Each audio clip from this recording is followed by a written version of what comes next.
in our spare time. So what do we like for fun? We're live. All right. Well, then there we go. All right. So, hello and welcome to Kinetic Coffee, episode 24.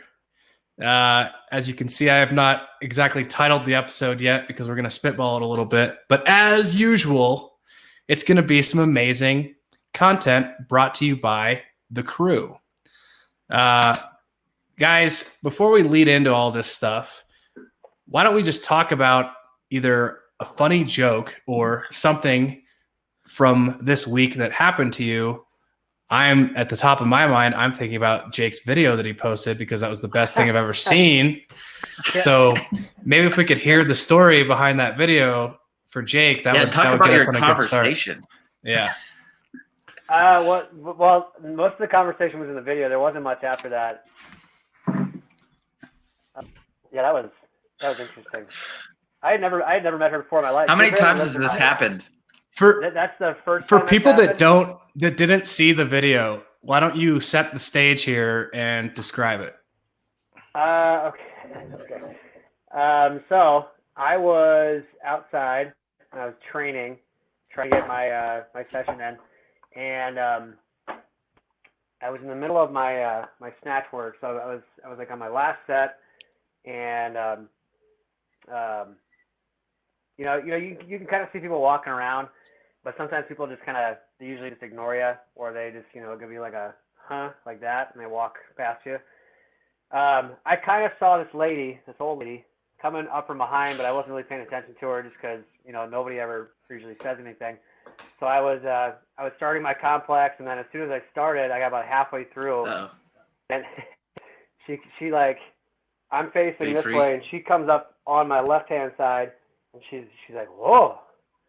And I'm like, what the fuck was that? And then because I looked over, and then she's like, I'm impressed. And I'm like, good morning. And I finished my complex, and then I dropped my bar. I walked over to where my plates were setting, and she was grabbing her mail. And she's like, I had a full kilo set out there, and she's like, are you gonna need all those? And and I'm like, probably not today, because it was supposed to be singled at 60% or whatever. So I was pretty impressed with the fact that she was impressed with 60%. So I was telling everybody she's gonna come to all my future meets now because she is impressed with my light lifting. Jake's #1 fan. For those of you guys listening or watching that don't know, Jake has been doing his workouts. He has a barbell and he has weights and stuff, but he's forced to train outside, and it's been nice out, so it's been good. But it's just kind of funny because he's posting videos of him out in a parking lot, and it's awesome. But the thing any weightlifter wants to hear is, are you going to lift all that weight? Because they're like, well, of course I am. Yeah. Why would I bring it out here if I wasn't going to use it all? Yep.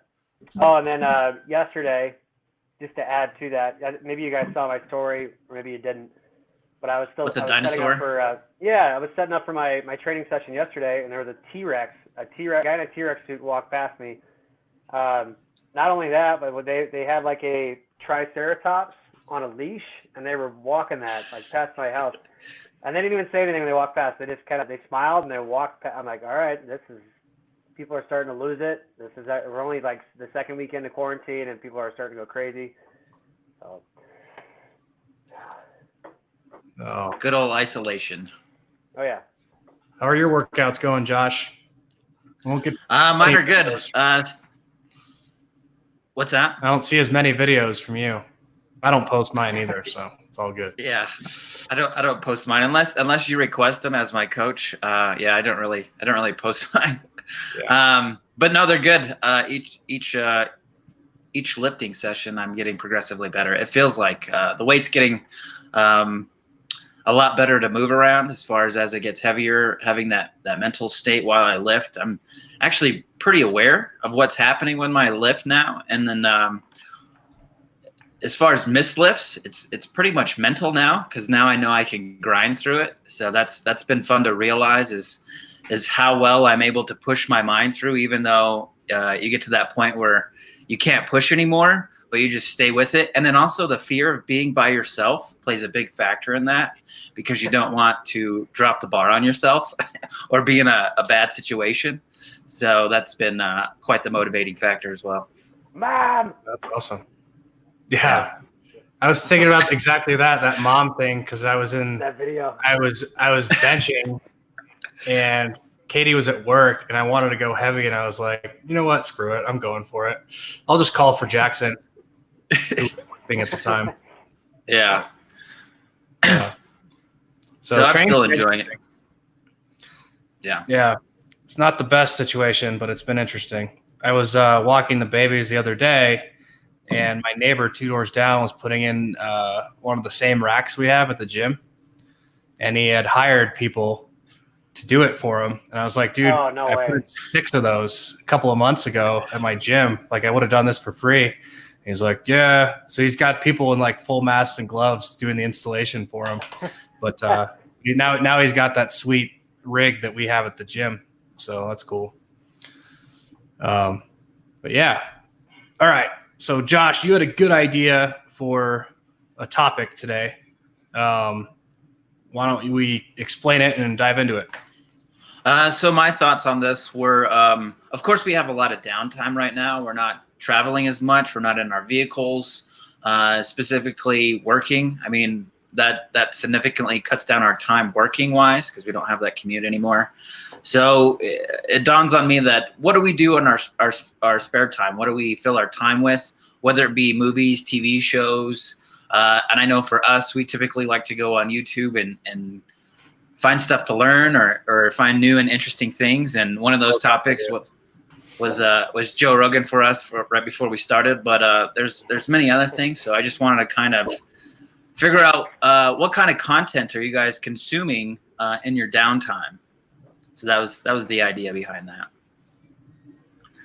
So I guess for me to start this off, of course, I'm really big into YouTube. I have an understanding of it that I believe it's going to be one of those new resources for learning, for actually getting degrees and diplomas on. As you notice, especially in this time right now, a lot of professors from universities are switching to an online format.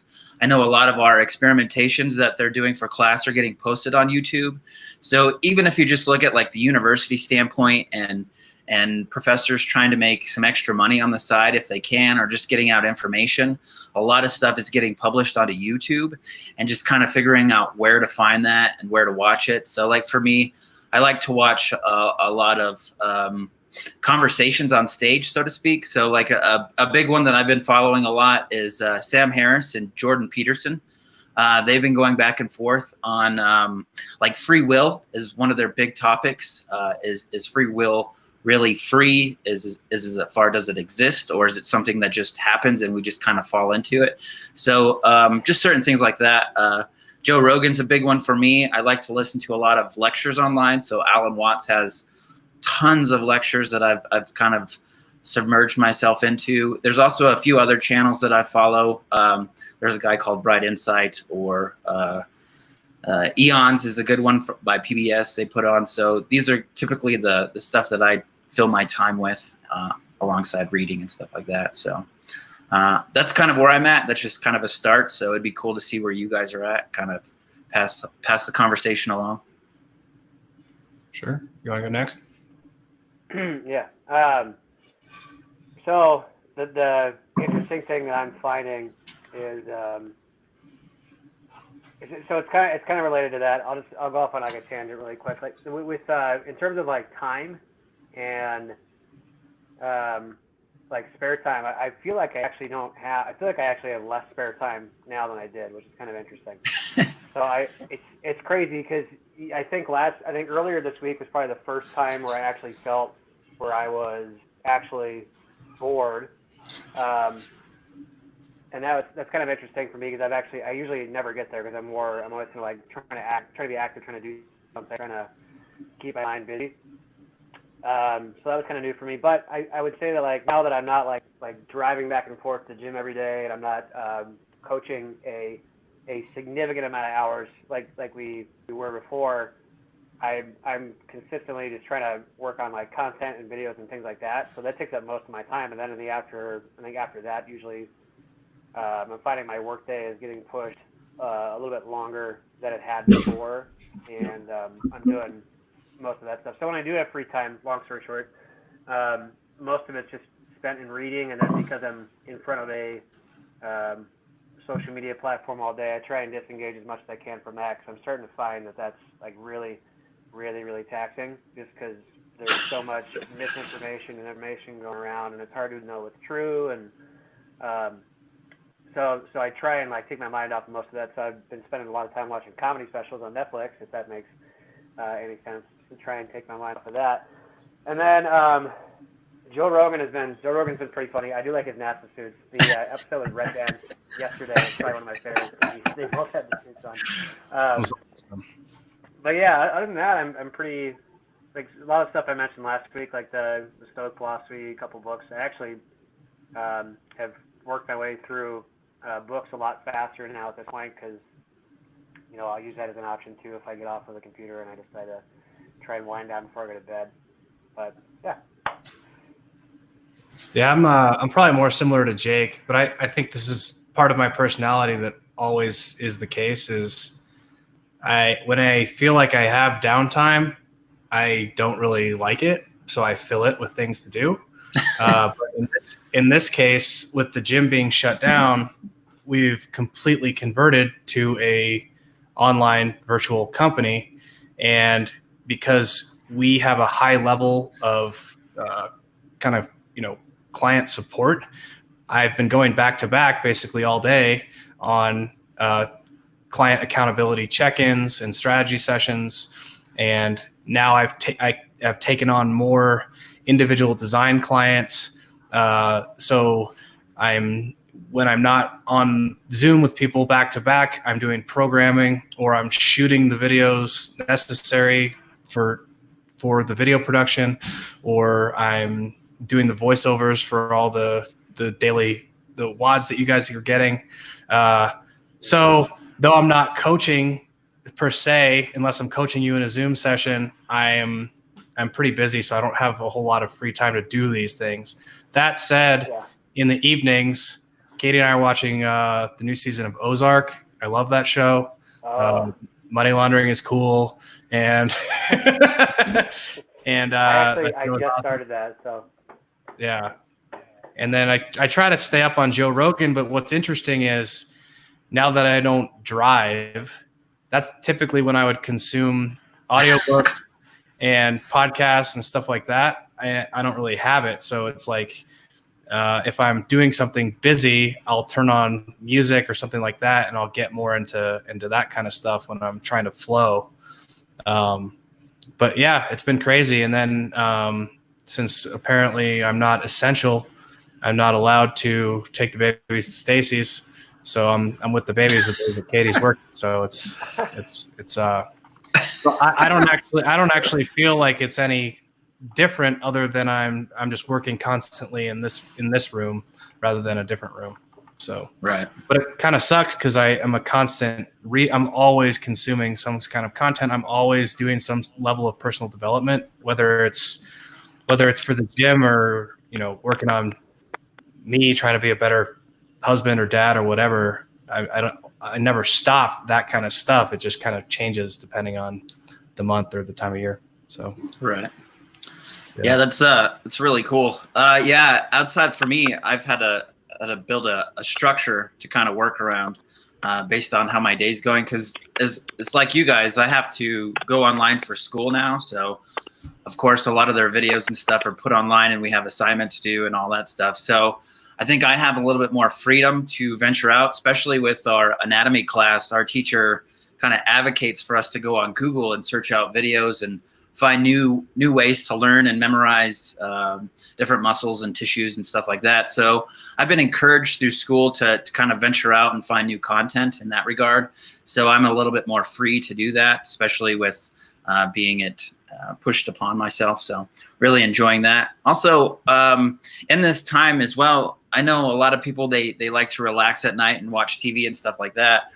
I actually got myself into a book club with some friends of mine, so that's been quite interesting. So figuring out time to read a book and then speak upon it with others has been really great to fill my time with as well. One, it kind of opens up social development with others, and then also just finding time to fill with reading and stuff like that for, betterment of myself, especially with the content that we're reading. So. Hell yeah. The question that I came up with is, while you guys were talking, are there any books that you guys are reading right now that maybe you can give people who have some downtime some ideas and tips on what they could be reading as well? I'm always reading multiple ones. I had started, I had gotten through about half of Blink by Malcolm Gladwell, and I'm getting back into it, but I really enjoyed that one.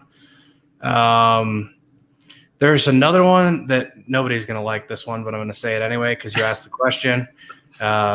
It's by James Carse, and he actually wrote this a long time ago. Actually, Josh, this is more up your alley, but it's called Finite and Infinite Games. Mm-hmm. And it's all about game theory and finite games versus the infinite game.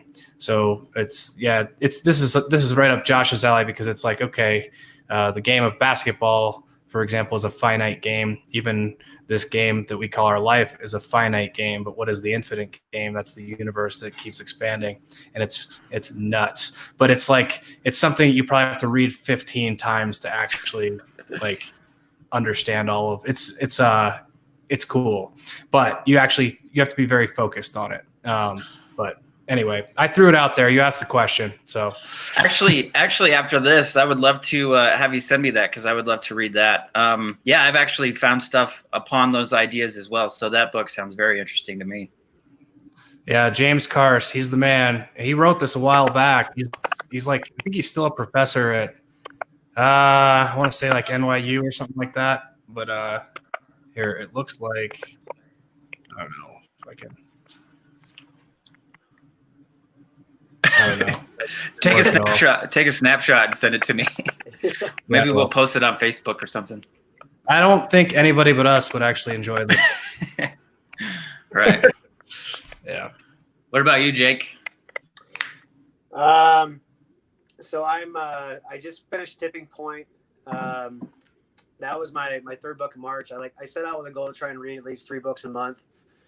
And then, because I figured 3 was a good number to try, I could still get the content in, but I could also apply it to my life. Because, there's no value in reading and then just consuming the information, not doing anything with it. You're supposed to take the information and try and apply it to your everyday life. So Tipping Point was my 3rd of March, and I got that done. And I just started a book called, let me get it.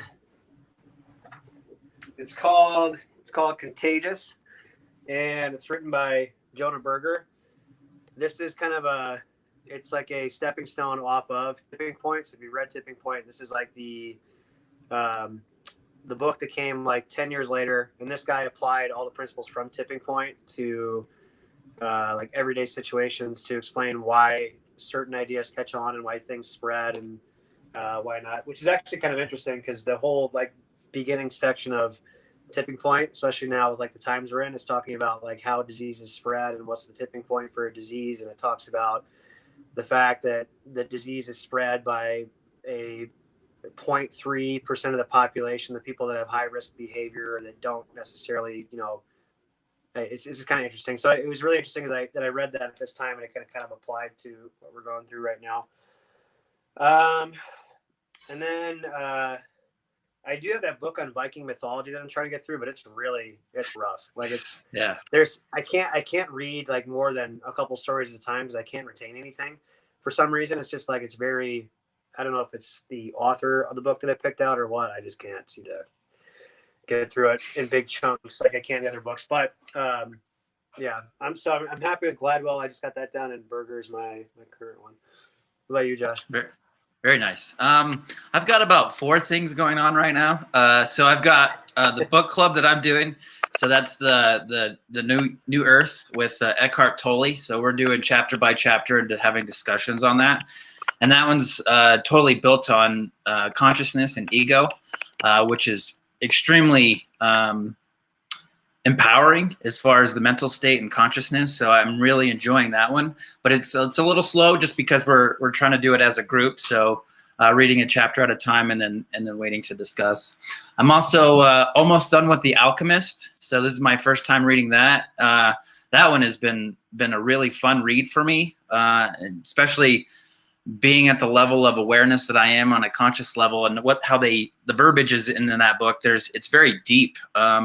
And I think if I were to have read this before, I would have missed a lot of the insight on the book itself. So that one's pretty fascinating and a fun read. I'm listening to a book on Audible called Civilized to Death by Chris Ryan. This would probably be my third or fourth time going through that one. I wanted to read or listen to it again just because of where we're at right now in current day standings. And he kind of gives a very open look into where we've come from to where we are now and how we are as a civilized society, and the positive and negative points to being in the culture we are in now and where we're going from here. So it's a really good broad look at society as an overall state. And then I'm also reading probably a very controversial book called The Cross and the Sacred Mushroom. And it's written by John Allegro. I know this is probably, yeah, sorry. But it's an interesting outlook on the development of religion and its construct. So I'll just leave it at that. I don't want to push that one too far. I know that one's a touchy subject. Go down that hole. Yeah. But I'm just interested in the whole outlook of things, very open-minded. So yeah, that's kind of why I wanted to read that book. And it's really based off language and the root of words. So it's really cool to get that aspect on how we depict things in language. So, but that's what I'm reading right now, how I fill my time outside of schoolwork and gym activities. So. Hell yeah. Well, if you watch this or listen to this, go ahead and comment below with what you are reading or working on, because we'd like to hear it. And I think we'll probably do a Q&A episode here in the next couple of weeks. So if you guys want to start DMing us questions, we'll put together a Q&A. So thanks for listening. We're trying to keep these between 20 and 30 minutes. So I think that's a good place to stop, unless you guys want to say anything else. Stay strong, people. All right, guys. We'll see you next week, 11 a.m. Thursday.